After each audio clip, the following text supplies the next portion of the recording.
Top. Super. Alors du coup, je suis partie sur ton profil et tu dis que tu aides les designers à être écoutés et respectés. Mais ma question aujourd'hui, c'est est-ce qu'on est encore dans une dynamique de combat? Pourquoi tu me poses cette question? Parce que je suis allée un petit peu sur le profil, puis c'est vrai que ça m'a un peu interpellée le être écouté et respecté.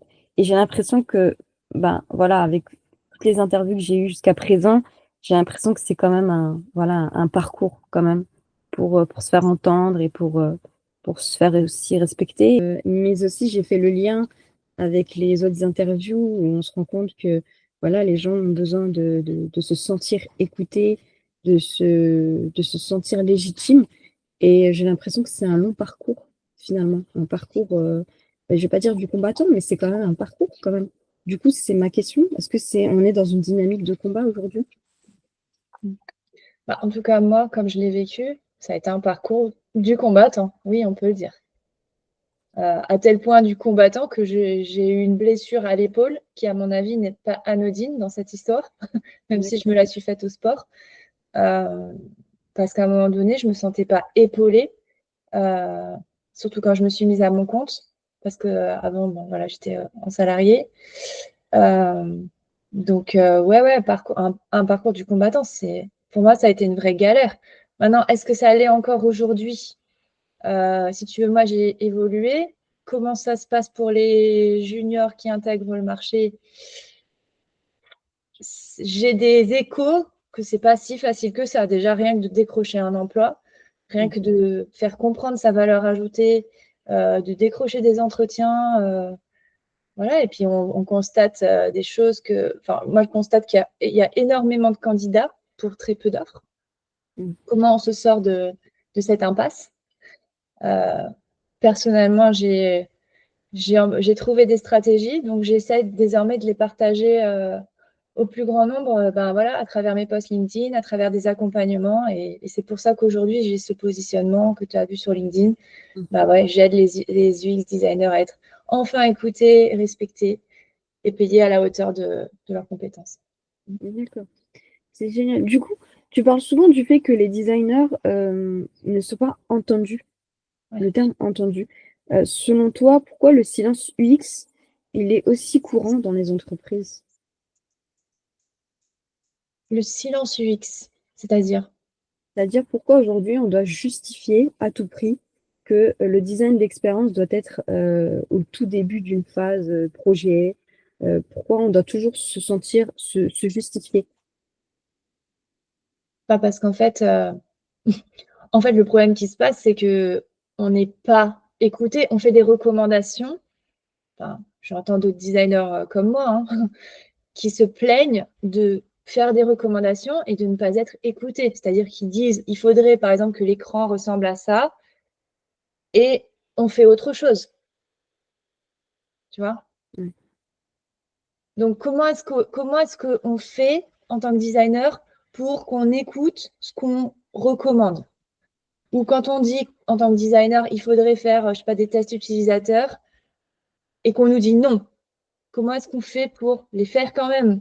Mm. Comment est-ce qu'on fait pour faire notre métier? Comment est-ce qu'on fait pour qu'on nous laisse faire notre métier euh, et pas qu'on nous impose des choses, des tâches comme par exemple de la production de maquettes, notamment, enfin, pour moi qui ne fais pas du Figma. Je ne fais pas de Figma. C'est encore pire que tout, si tu veux. C'est hyper dur. Qu'est-ce que je vends? Et sur quoi je fais la différence si je ne sais pas faire des maquettes? Vu qu'ils attendent que ça, les maquettes. Puisque eux, ce qu'ils ont en tête, c'est je veux des maquettes pour donner aux devs, pour donner à manger aux devs. J'adore l'expression. Pour qu'ils créent pour qu'on lance le produit le plus vite possible. Oui. Comment moi je m'insère là-dedans, dans ce bazar-là? Je comprends tout à fait. Pour pas subir mon métier aussi. Pour pas Ouais. subir. Parce que moi, à la base, j'ai ce bouquin, Mm. le livre de Karine Lallemand et Guillaume Grenier, D'accord. 30 méthodes de design UX. J'aimerais bien appliquer ça en entreprise. Mais comment je fais pour qu'on me laisse appliquer ça en entreprise? Pour l'instant, enfin, pendant longtemps dans ma carrière, ça a été extrêmement difficile. Mm.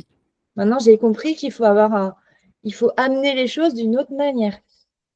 C'est pas en scandant l'UX c'est important, il faut mettre l'utilisateur au centre, c'est pas voilà, en militant comme ça que ça va passer.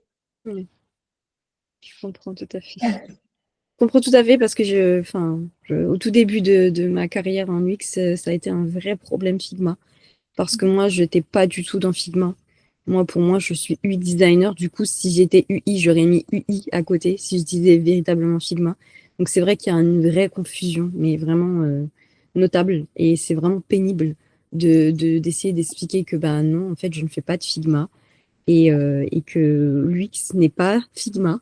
Du coup, c'est complexe. En tout Moi, cas, tu vois, regarde, au mieux, ce que je fais, je vais te montrer un exemple concret, hein. mhm, Au mieux, ce que je fais, c'est des dessins. oui, Voilà. C'est des interfaces, des croquis. ouais, OK? du Lofi, quoi. Des Mm. parcours utilisateurs comme ça. Voilà. Éventuellement, je peux le faire sur Miro pour Mhm, que ce soit une version numérique et qu'on puisse modifier plus facilement. mm, Mais voilà, moi, ça s'arrête à ça après. bien La sûr. partie design visuel, je ne gère pas en fait. Oui, je comprends tout à fait. Du coup, tu accompagnes beaucoup de designers qui savent faire, mais qui peinent à faire savoir. À ton avis, d'où vient ce blocage? Hmm.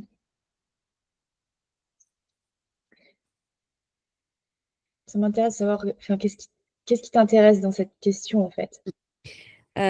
Parce que finalement, on a le diplôme, on a la méthodologie, on a tout ce qu'il faut, mais comme tu l'as dit précédemment, on n'arrive pas à bien exprimer, à avoir le langage qu'il faut pour faire comprendre qu'on sait, en fait, mais qu'il faut nous laisser savoir, en fait, il faut nous laisser faire, du moins, pardon.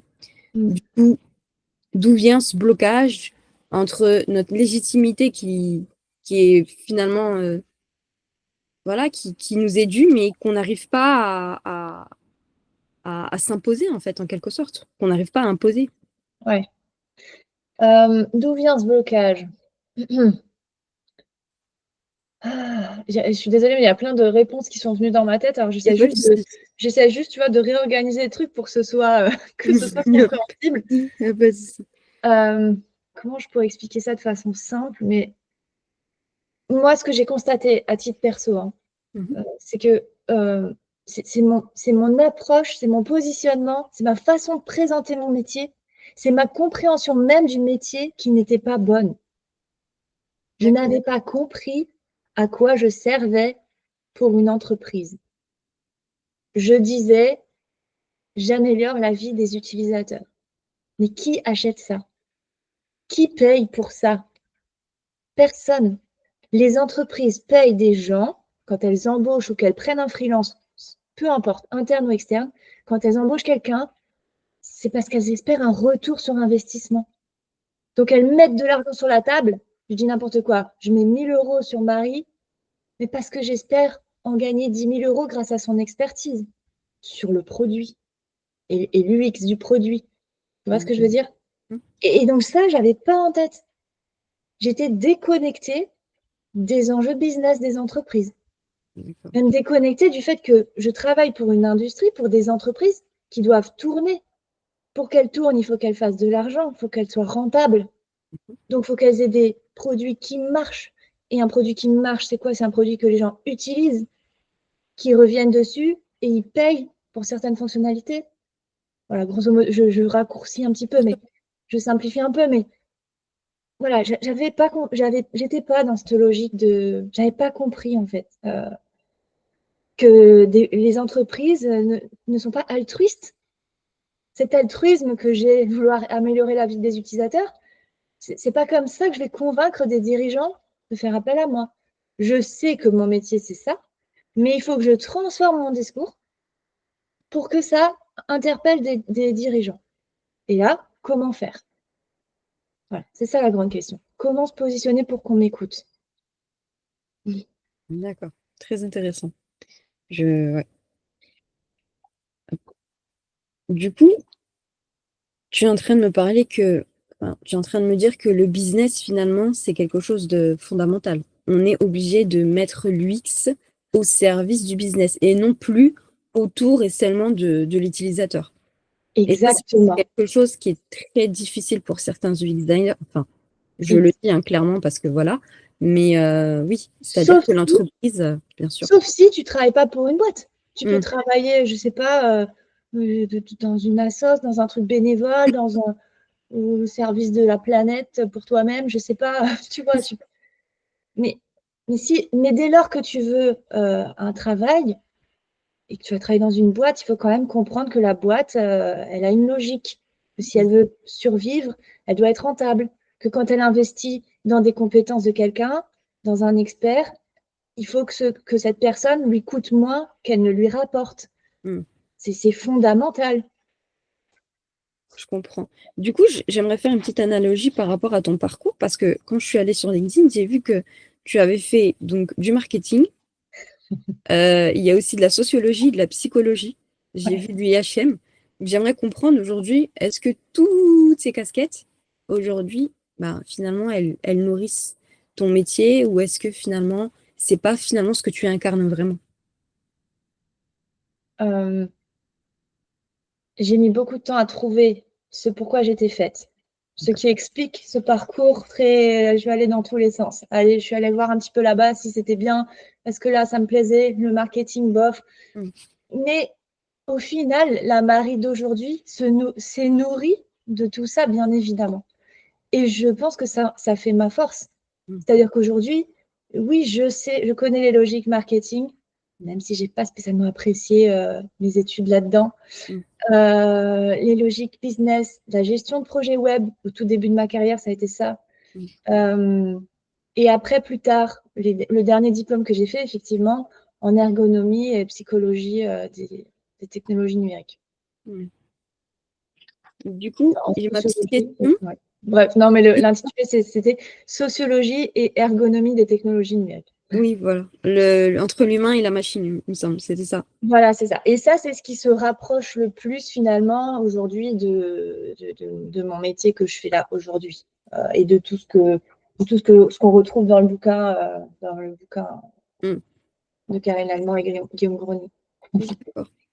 Et j'aimerais, enfin, c'est une petite question que je pose souvent, c'est est-ce qu'aujourd'hui, d'après toi, on incarne le design d'expérience ou est-ce qu'on applique seulement les méthodes?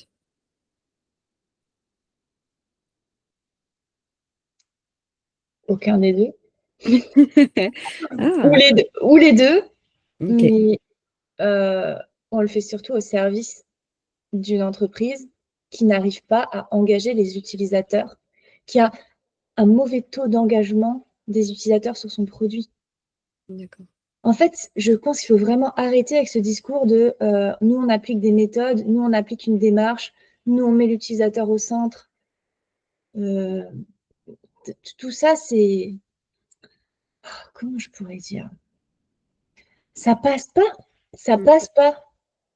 C'est pas le bon message. Ça, il faut le garder pour nous. mm, Ou c'est un message qui, à nous, dans la communauté de designers, ça nous parle. Donc, on va militer, on va être ensemble, ouais, les utilisateurs au centre et les méthodes et blablabla. Mais ça sert à quoi au final? À la fin, le résultat est le même, hein. Les entreprises ne nous écoutent toujours pas plus, on décroche toujours pas plus de missions, on est toujours malheureux au travail. mm, Genre, faut arrêter en fait. ouais, Si c'est pour faire, je sais pas, 100 likes sur un post, mais que tu as enfin, t'as que des designers qui sont en mode ouais, je suis trop d'accord avec toi, coup de gueule, gros coup de gueule et tout, mais en fait, ça sert à rien. ouais, je comprends. Du coup, vous croyez qu'on est devenu intolérant? Bah,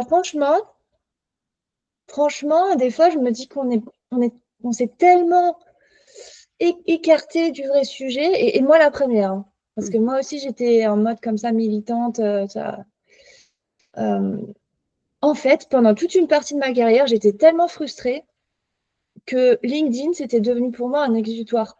ouais, Donc, mes posts, en fait, c'était juste une UX designer frustrée, qu'on la mm, laisse pas faire son job de recherche terrain, atelier, tout ça. C'était ça, en fait, tu vois. ouais, Alors oui, il y a plein de designers j'ai une communauté super grande de designers, mais oui, à la base, finalement, c'était que de la frustration. Et c'était quoi ta question du coup? Du coup, est-ce qu'on est devenu franchement trop intolérant par rapport au Non, en monde fait, de l'entreprise? ce que je trouve finalement dommage maintenant avec le recul, hein, parce que Mm. je comprends qu'on puisse encore être là-dedans, puisque je Mm. l'ai vécu, c'est que cette empathie qu'on a pour les utilisateurs finaux, on ne l'utilise pas plus pour les commanditaires qui nous payent, D'accord. tu vois. Mm. C'est trop dommage de se dire, on a quand même un profil où on doit être des tarés d'empathie, on doit être, tu Mm. vois, et qu'on soit infoutu de l'utiliser pour comprendre ce qui nous paye et pourquoi le discours il bloque quand Mm. tu vois. Mm. Après, moi, il a fallu 1 an de suspension de mon activité parce que j'ai eu cette blessure à l'épaule en 2022. D'accord. Il m'a fallu 1 an pour me remettre en question totalement et me dire maintenant, Marie, ça suffit. Ça suffit qu'on ne comprenne pas ce que tu fais. Quand tu vas dans ton club de tennis, on te demande et toi alors, c'est quoi tu travailles dans quoi? Et que je sois incapable de répondre, que mon père ne comprenne pas ce que je fais. Voilà, je me suis mis un défi, tu vois, que mon père comprenne mon métier Ouais. et qu'il arrête juste de dire ma fille, elle est dans l'informatique et c'est tout, tu vois, qu'il ne sache pas. Et du coup, qu'on n'ait pas les conversations père-fille que j'aurais aimé qu'on ait, tu vois. Parce que du coup, je ne lui parlais pas de mon job parce que ça me gonflait, parce que comme il ne comprenait pas, ça n'aboutissait à rien, tu vois. Ouais. Et donc, ouais, voilà. Je ne sais pas si j'ai répondu à ta question. Si, si, merci beaucoup, c'est très intéressant.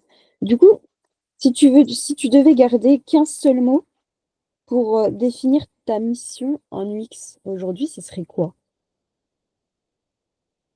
Rétention des utilisateurs, engagement des utilisateurs. Ok, Ce serait fidélisation des utilisateurs. d'accord.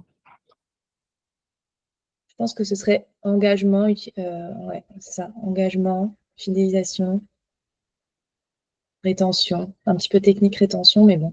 D'accord. Ça veut dire que les gens reviennent sur l'application et Mm. l'utilisent encore et encore. D'accord. Du coup, une question qui me vient à l'esprit, est-ce que d'après toi, c'est l'utilisateur qui fait la machine ou c'est la machine qui fait l'humain aujourd'hui? Waouh! Elles sont presque un peu philosophiques, tes Allez. questions. Bon, je me croirais en bac, en épreuve du bac, là, bac philo. Euh, pourquoi tu me poses cette question finalement?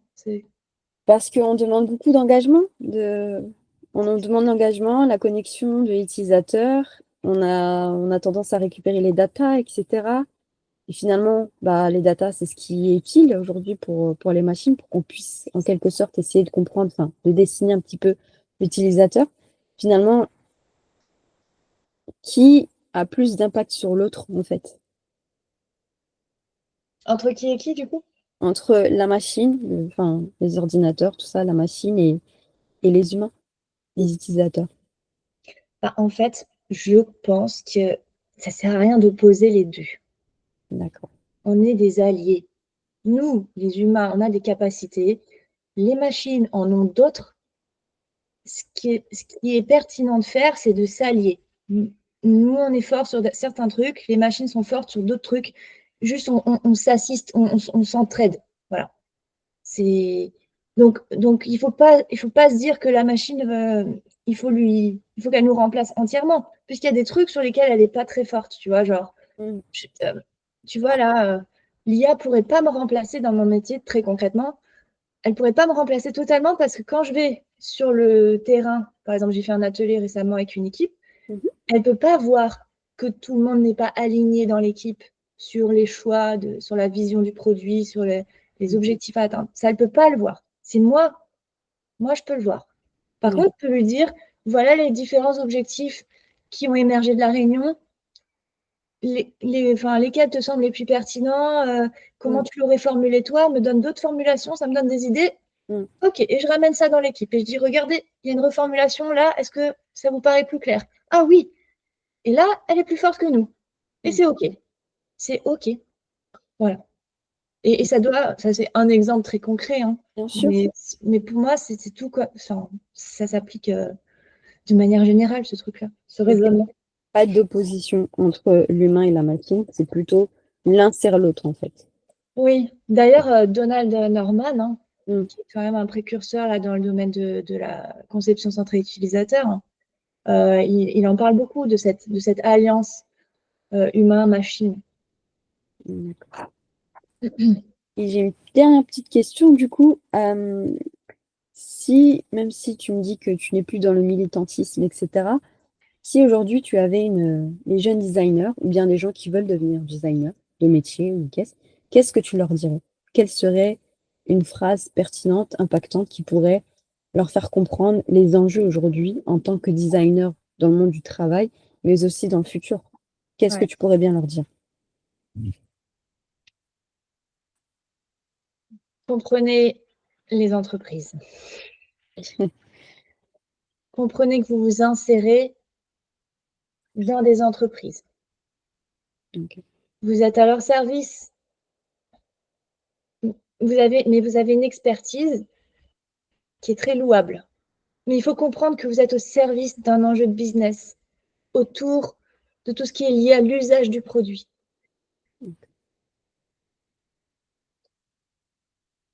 Comprenez que vous devez faire gagner de l'argent aux entreprises grâce à votre expertise. Si vous n'admettez pas ça, ça va coincer fort, fort, fort. Ouais, complètement. C'est vrai qu'aujourd'hui, c'est complexe, hein. Le marché est très dur en ce moment. Bah, il y a un autre problème sur le marché que je vois, parce que je ne sais pas si c'était encore une question là-dessus, mais je le disais, je crois, au début de l'entretien, mais il y a très peu d'offres pour énormément de candidats. Mm, Comment est-ce qu'on résout ce truc-là? mm, Moi, qu'il, je pense qu'il faut que chacun se niche, c'est-à-dire se mettre sur un créneau bien spécifique sur lequel il est fort, sur lequel il a déjà eu des résultats. Tu vois, moi, par exemple, je vois que je vois que j'ai des résultats en termes de rétention des utilisateurs sur des applications mobiles d'accord. dans des secteurs santé, éducation, sport. C'est mes domaines que j'aime bien, ça me parle. Donc, tu vois, je me niche là-dessus, en fait. D'accord.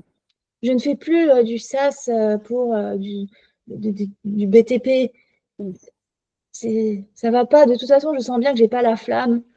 J'ai du mal à me projeter, j'ai du mal à me mettre dans la peau des utilisateurs. C'est très éloigné de mes problématiques. Par contre, tu me parles d'une application pour faire du padel, mon sport favori. Bah ouais, là, je vais être à fond, tu vois.